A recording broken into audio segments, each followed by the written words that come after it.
Praise the Lord. സ്നേഹമുള്ള സഹോദരങ്ങളെ, പ്രഭാതവന്ദനം. ഇന്നത്തെ സുവിശേഷത്തിൽ ഒരു പിശാചു ബാധിതനെ ഈശോ ഒഴിവാക്കുകയാണ്. അതായത് കുറച്ച് പന്നിക്കൂട്ടങ്ങളിലേക്ക് അയക്കുകയാണ്.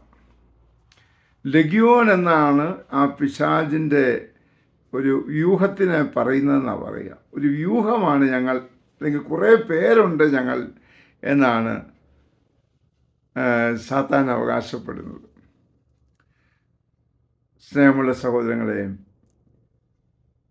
പരിശുദ്ധാത്മാവ് നമ്മിൽ പ്രവേശിച്ചാൽ, ദൈവാത്മാവ് നമ്മിൽ പ്രവേശിച്ചാൽ തീർച്ചയായിട്ടും നമ്മിൽ ഒത്തിരിയേറെ കാര്യങ്ങൾ സംഭവിക്കും. സ്നേഹം, ക്ഷമ, ദയ, ആത്മസംയമനം, വിശ്വസ്തത, സൗമ്യത, പ്രാർത്ഥന, ആഗ്രഹം, വചനവായന, വചനദാഹം, ഇങ്ങനെ ഒത്തിരി കാര്യങ്ങൾ നമ്മിൽ സംഭവിക്കുന്ന പോലെ തന്നെ അശുദ്ധാത്മാവാണ് നമ്മിലുള്ളതെങ്കിൽ നമ്മിലും വിപരീതമായ ഒത്തിരി കാര്യങ്ങളുണ്ടാകും. ലഗ്യോൻ പോലെ, ഒരു വ്യൂഹം പോലെ കുറേ കാര്യങ്ങൾ നമ്മിലുണ്ടാകും.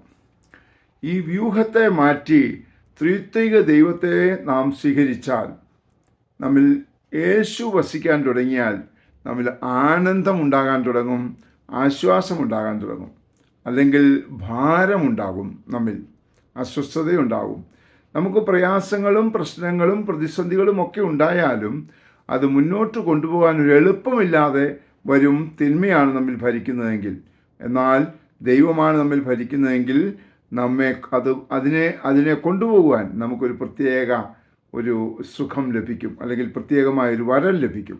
അതിനാൽ നമുക്ക് ഈശോയോട് പ്രാർത്ഥിക്കാം. ഈശോയെ, ഞങ്ങളിലെ ദുഷ്ടാരൂപിയെ മാറ്റിത്തരണമേ. സ്വർഗസ്ഥനായ പിതാവേ എന്ന പ്രാർത്ഥനയിൽ മനോഹരമായി ആ പ്രാർത്ഥന നമ്മൾ ചൊല്ലുന്നുണ്ട്. തിന്മയിൽ നിന്ന് ഞങ്ങളെ കാത്തുകൊള്ളണമേ, ദുഷ്ടാരൂപിയിൽ നിന്ന് ഞങ്ങളെ രക്ഷിക്കണേ എന്നൊക്കെ. അതുകൊണ്ട് നമുക്ക് ആത്മാർത്ഥമായി പ്രാർത്ഥിക്കാം. അതിനുള്ള വരം നമുക്ക് ലഭിക്കട്ടെ.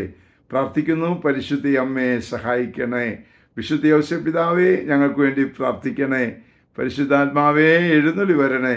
പരിശുദ്ധ പരമ ദിവ്യകാരുണ്യത്തിന് എന്നേരവും ആരാധനയും സ്തുതിയും പുകഴ്ചയും ഉണ്ടായിരിക്കട്ടെ. ആമേൻ.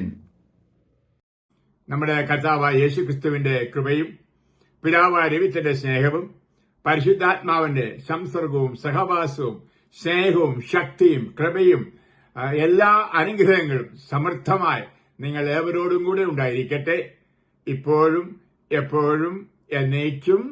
ആമേൻ.